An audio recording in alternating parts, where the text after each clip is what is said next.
नमस्कार, मैं उदय प्रताप सिंह। आप देख रहे हैं इंडिया न्यूज़ और हमारे साथ आज जुड़ रहे हैं एक बेहद ख़ास मेहमान। जी हाँ, एक ऐसी शख्स जिनको कोई भी परिचय की आवश्यकता अब नहीं है क्योंकि 2024 में ये वाक़ई में छा गई। जी हाँ, टीवी से लेके ओटीटी से लेके सोशल मीडिया पर हर जगह एक ही इंसान की चर्चा थी और वो हैं शालिनी पासी। ये एक आर्ट पैट्रन है और ये हाल ही में रिलीज़ नेटफ्लिक्स का show fabulous lives versus Bollywood wives का हिस्सा भी रह चुकी हैं। शालिनी जी, बहुत-बहुत स्वागत है आपका इंडिया न्यूज़ पर। थैंक यू, नमस्कार मेरे को यहाँ पे बुलाने के लिए। जी, आई एम नहीं सो हैप्पी। बहुत-बहुत शुक्रिया और पहली बात तो आज हम आपके घर में हैं दिल्ली में। इस घर के बारे में भी बहुत चर्चा हो गई थी। क्या उम्मीद थी आपको कि बॉम्बे से लेके कन्याकुमारी से लेके सब जगह आपके इस शानदार ब्यूटीफुल से घर के बारे में चर्चा होगी? एक्चुअली थोड़ा बहुत मैंने सोचा था कि इंटरेस्ट रहेगा लोगों में, बट मेरे को ये कोई अंदाज़ा नहीं था कि इतना ज़्यादा लोगों से प्यार मिलेगा और अटेंशन। जी, चलिए घर के बारे में तो चर्चा हो गई मगर आपके बारे में भी बहुत चर्चा थी। आपके स्टाइल के बारे में, आपके स्किन के बारे में, आपके बोलने के तरीके के बारे में। तो ये जो प्यार मिला है, ये जो रिस्पॉन्स मिला है, इसे आप किस नज़रिए से देख रहे हैं? सो मेरे को नहीं अंदाज़ा था कि इतना ज़्यादा लोगों को मैं अच्छी लगूंगी। मैंने सोचा था कि मैं थोड़ा सा अनरिलेटेबल हूँ, क्योंकि मेरे अलग ढंग हैं काम करने के, अलग ढंग हैं। लोग आजकल बहुत ही इट्स वेरी इंस्टेंट, सब कुछ बहुत इंस्टेंट है, तो मेरा थोड़ा डिफरेंट नज़रिया है। तो पर मुझे अच्छा लग रहा है अब, और मेरे को बहुत और इंस्पिरेशन मिल रही है, थोड़ी और ज़्यादा मेरे को ऐसे लग रहा है कि मैं और अच्छे से और ज़्यादा काम करूँ। जी, बिल्कुल।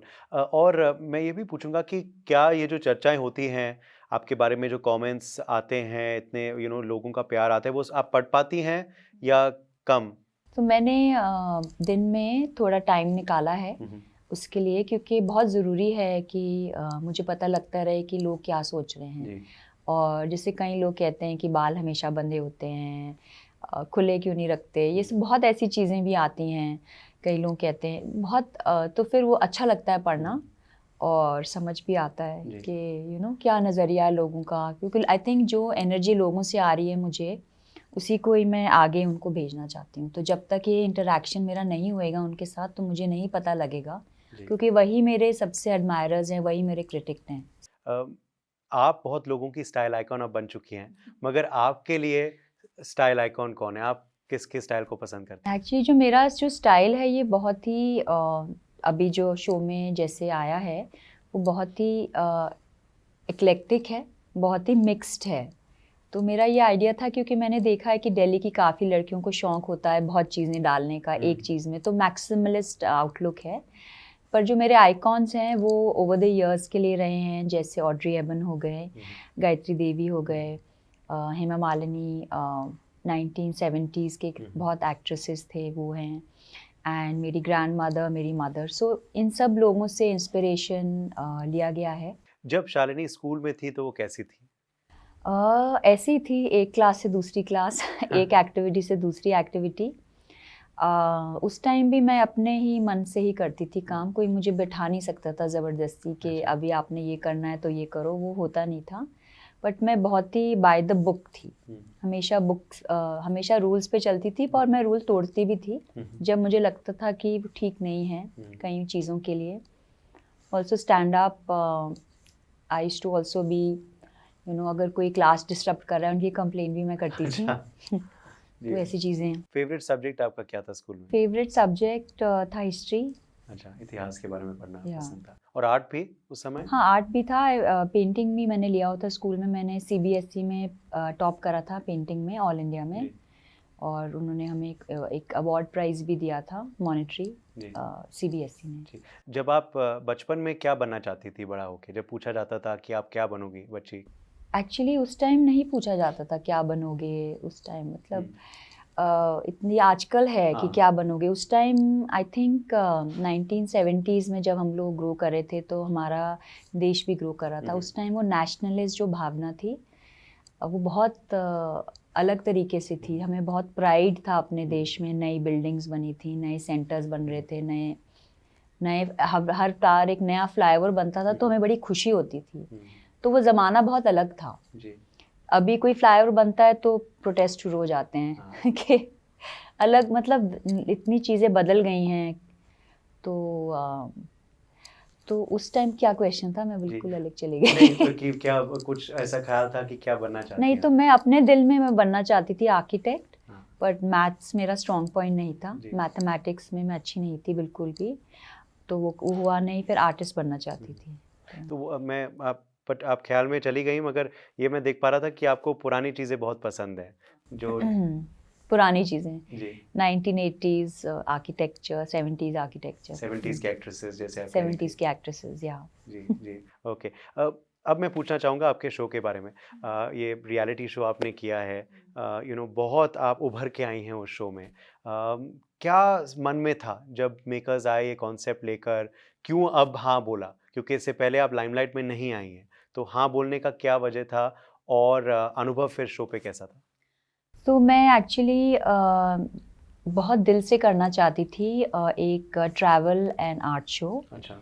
इंडिया में, जो हमारी कंट्री में इतने जगहें हैं, इतने हिस्टोरिकल प्लेसेस हैं, इतने कल्चर्स हैं, उनको दिखाने के लिए। और मैंने थोड़ा शूट भी करा था लद्दाख में और राजस्थान में, बीकानेर, जोधपुर में, तो उसके लिए इतना ऑडियंस नहीं है अभी, बट तो मैंने सोचा कि इसी से शुरुआत करनी चाहिए। और इसमें थोड़ा कंफर्ट लेवल भी था क्योंकि करण जौहर इन्वॉल्व थे, धर्मा प्रोडक्शंस थे, और चारों लड़कियों को मैं पहले से जानती थी। सो ये कितना सत्य है कि रियलिटी शो में काफ़ी कुछ स्क्रिप्टेड भी होता है कितना रियल होता है और कितना स्क्रिप्टेड होता है या तो मैं बहुत अच्छी एक्ट्रेस हूँ, या तो मैं इतनी अच्छी एक्ट्रेस हूँ, हाँ, या तो ये रियलिटी है, वो आप लोगों ने देखना है ना। जी और एक्टिंग आप करती नहीं नहीं तो आप एक्ट्रेस में फिल्म में ही हूँ चली नहीं, जाती जी एक्ट्रेस में हूँ नहीं, हाँ। और आई थिंक बिल्कुल ही ये बिल्कुल रियलिटी है, हम्म। क्योंकि नेटफ्लिक्स और धर्मा और भी बहुत शो करते हैं जो रियलिटी बेस्ड नहीं है।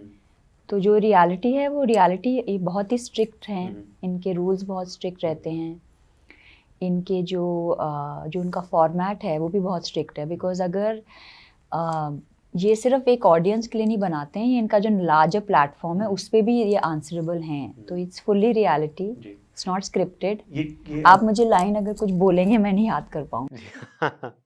इसलिए आप फिल्मों में नहीं जा रही मगर अब मैं पूछूंगा फिल्म करना चाहेंगी क्यों, अब why not, okay of course why not, हाँ ज़रूर, अगर अपॉर्चुनिटी है, अगर कुछ है तो ज़रूर।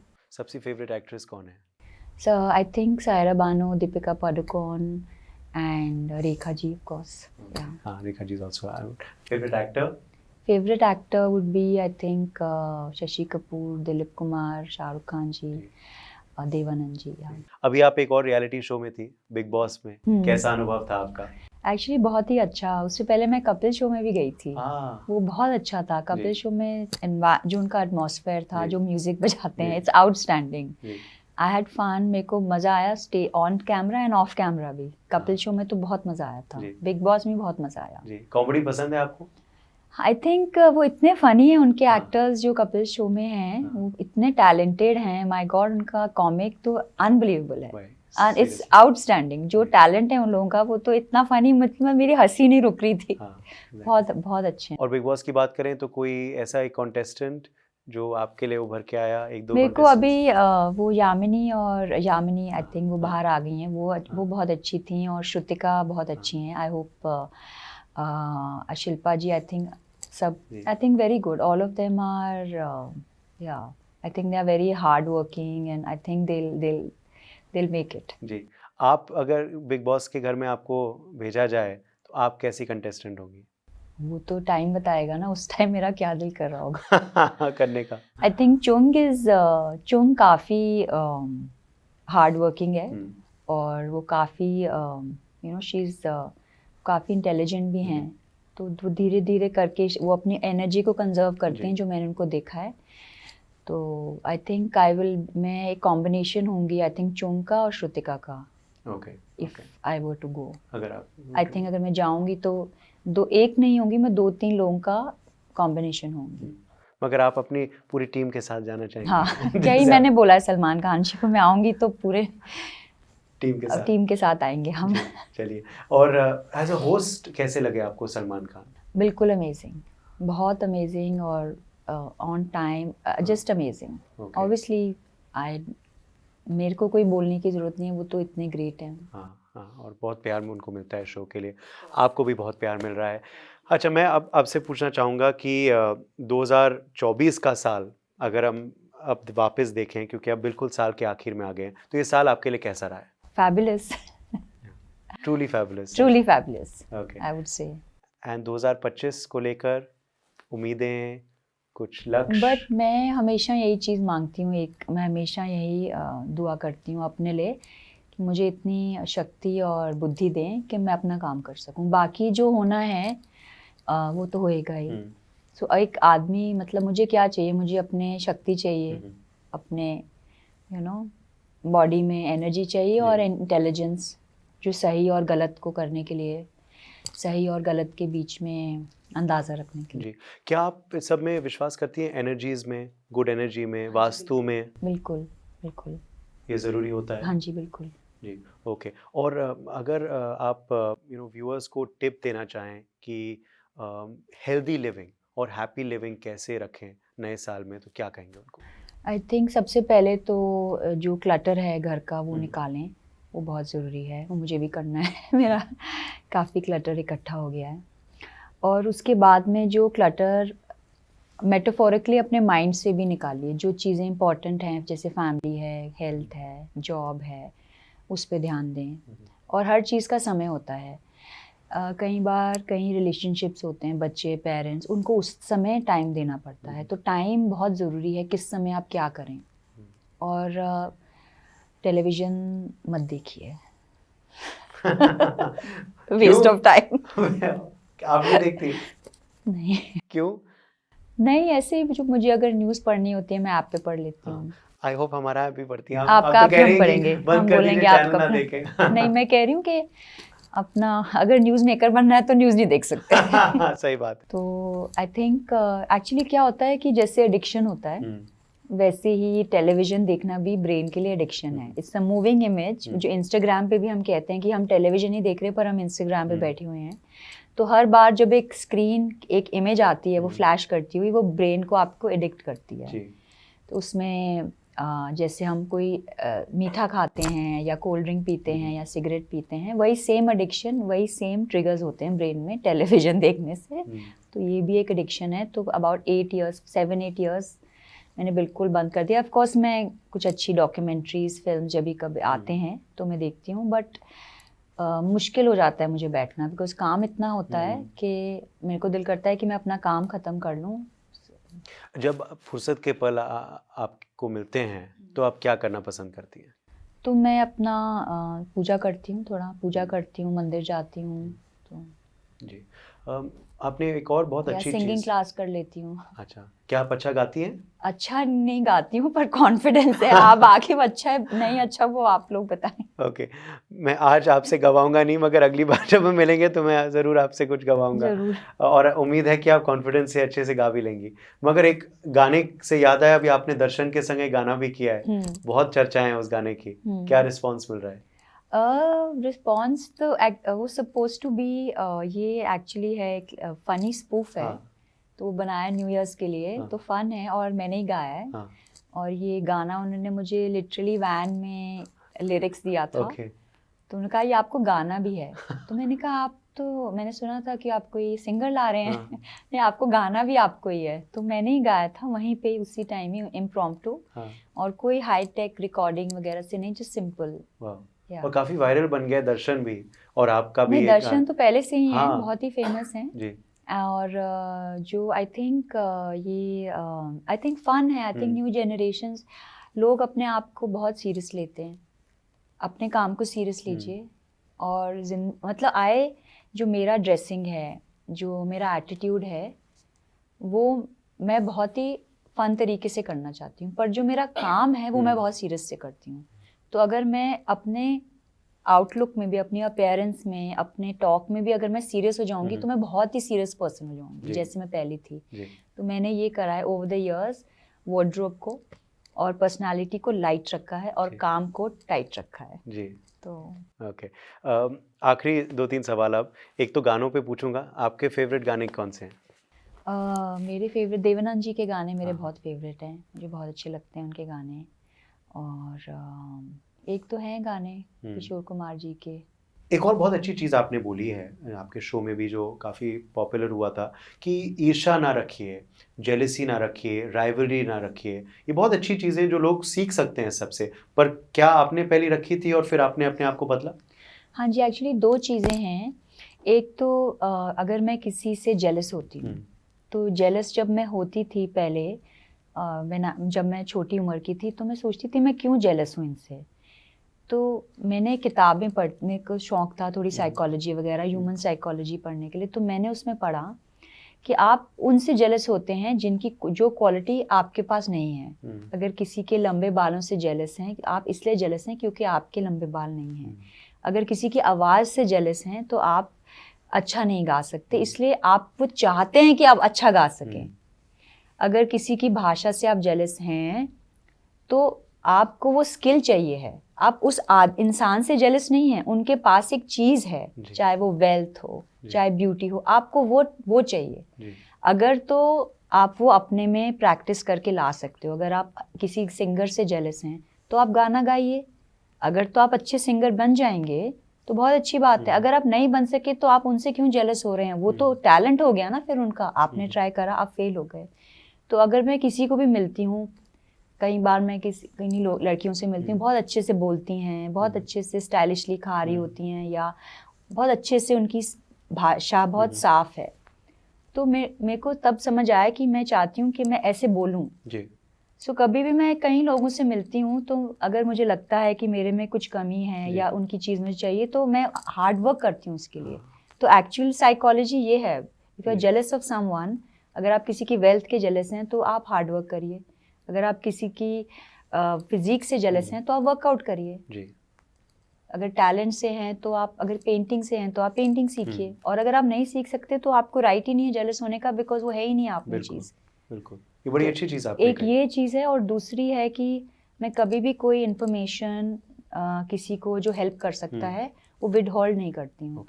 कि बहुत साल पहले जब मैं बहुत छोटी थी, लाइक 22-21 की थी, तो मेरी बेस्ट फ्रेंड थी, उनको मेरा एक आउटफिट बहुत अच्छा लगा, तो उनने मेरे से पूछा कहाँ से लिया है, तो मैंने उनको ना गलत शॉप का नाम दे दिया। हम करते हैं ऐसे चीज़ें, जाके वो सेम नहीं ले जाके ना, तो मेरे को पूरी रात नींद नहीं आई। फिर सुबह मैंने उनको वो ड्रेस भेज दिया और मैंने कहा कि मैंने आपको गलत का दिया था, मुझे बहुत बुरा लगा, आप इसको पहन लो अगर आपको अच्छी लगती है तो उसके बाद से कोई भी मुझे कुछ पूछता है, कई बार मेरा दिल करता है नहीं बताने का, या कहीं जो इरिटेटिंग लोग होते हैं वो भी पूछते रहते हैं, पर फिर भी मैं 5-10 मिनट के बाद में उनको इन्फॉर्मेशन भेज देती हूँ। इंटरेस्टिंग। और बहुत एक मतलब वो दिल में नहीं सोचते रहोगे मैंने ऐसे करा, मैं उसी टाइम ही करो काम खत्म।